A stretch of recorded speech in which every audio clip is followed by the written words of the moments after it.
Welcome to Wisdom Trek with Gramps. I am Guthrie Chamberlain, and we are on day 2307 of our trek. The purpose of Wisdom Trek is to create a legacy of wisdom, to seek out discernment and insights, and to boldly grow where few have chosen to grow before. In today's Wisdom Nugget, I'll guide you through the vast landscapes of biblical wisdom. It's a delight to have you join me on this journey. Today, our exploration takes us into the profound verses of Proverbs chapter 24, verses 15 through 22 from the New Living Translation. As we delve into these verses, let's seek the timeless wisdom that can guide us in understanding the adversities faced by the righteous, recognizing the consequences of wickedness, and discovering the value of justice. So without further delay, let's strap on our boots and let's dive into the wisdom of Proverbs.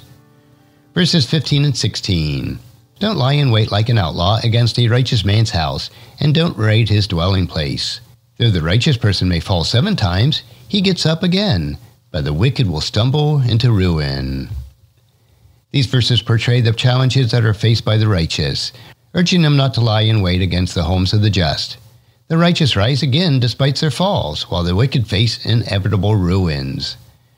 How can we understand the adversity faced by the righteous and the consequences that await the wicked?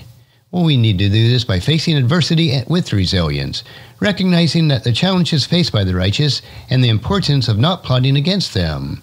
Choose to embody the resilience of the righteous, understanding that, despite their falls, they will rise again.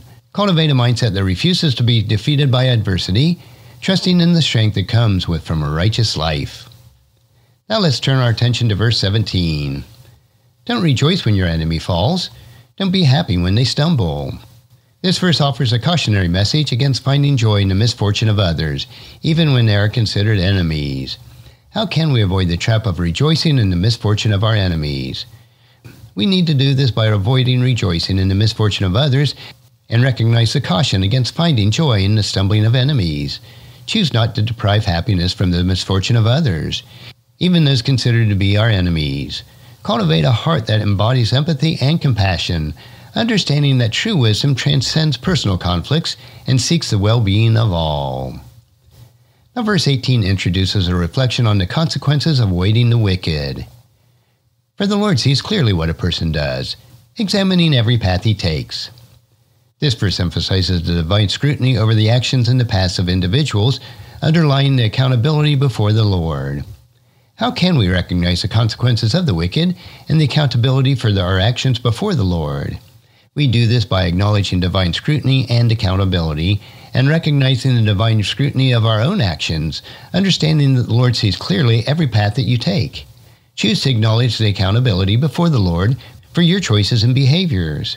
Cultivate a lifestyle that aligns with righteousness, knowing that your actions do have consequences and are subject to divine evaluation. Verses 19 and 20 continue with reflections on the consequences of awaiting the wicked. Sow for yourself righteousness, reap steadfast love, break up fallow ground, for it is time to seek the Lord, that he may come and rain righteousness upon you. These verses convey the concept of sowing righteousness to reap steadfast love, and encouraging the cultivation of the heart prepared to seek the Lord.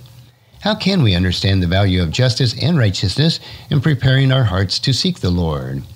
Well, we do this by cultivating a heart prepared to seek the Lord, recognizing the concept of sowing righteousness to reap steadfast love. Choose to break up that fallow ground of your heart, preparing it to seek the Lord. Cultivate a commitment to justice and righteousness, understanding that it is time to actively pursue the presence of the Lord in your life. Now let's explore verse 21. Do not those who plan evil go astray, but those who plan what is good find love and faithfulness. This verse contrasts the outcomes of planning evil versus the planning of what is good, highlighting the correlation between the intentions and outcomes. How can we apply the principles of planning what is good to find love and faithfulness? We do this by planning what is good to find love and faithfulness and recognizing the correlation between planning evil and going astray. Choose to plan what is good, understanding that it does lead to finding love and faithfulness. Cultivate a mindset that prioritizes goodness in your intentions and actions, knowing that it contributes to a positive outcome and enduring relationships. Verse 22 concludes this passage with the reflections of the consequences waiting the wicked.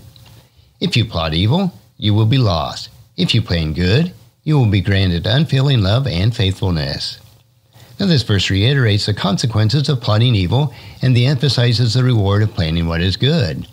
How can we internalize the principles that plotting evil leads to loss, while planning what is good results in unfailing love and faithfulness? We do this by internalizing the principles of consequences, recognizing that the principles of plotting evil leads to loss, while planning what is good results in unfailing love and faithfulness. Choose to internalize this wisdom, allowing it to guide your intentions and your actions, cultivating a heart that is committed to goodness, knowing that it leads to enduring love and faithfulness. And there you have it, my friends. Insights from Proverbs chapter 24, verses 15 through 22. These verses offer us the timeless wisdom and understanding that adversity faced by the righteousness, recognizing the consequences of wickedness, and discovering the real value of justice. As we continue on this journey through the pages of the Bible, remember that the wisdom that it offers is our guiding light in navigating the complexities of life. Until the next time, keep seeking God's wisdom and make it part of your daily trek. And if you found this podcast insightful, please subscribe and leave us a review. Then encourage your friends and family to join us and come along with us again tomorrow for another day of Wisdom Trek, Creating a Legacy. Thank you so much for allowing me to be your guide, your mentor, but most importantly, I am your friend as I serve you through the Wisdom Trek podcast and journal. And as we take this trek of life together, let us always live abundantly, love unconditionally, listen intentionally, learn continuously, lend to others generously, lead with integrity, and leave a living legacy each day. I am Guthrie Chamberlain, reminding you to keep moving forward, enjoy your journey, and create a great day every day. See you next time for more daily wisdom.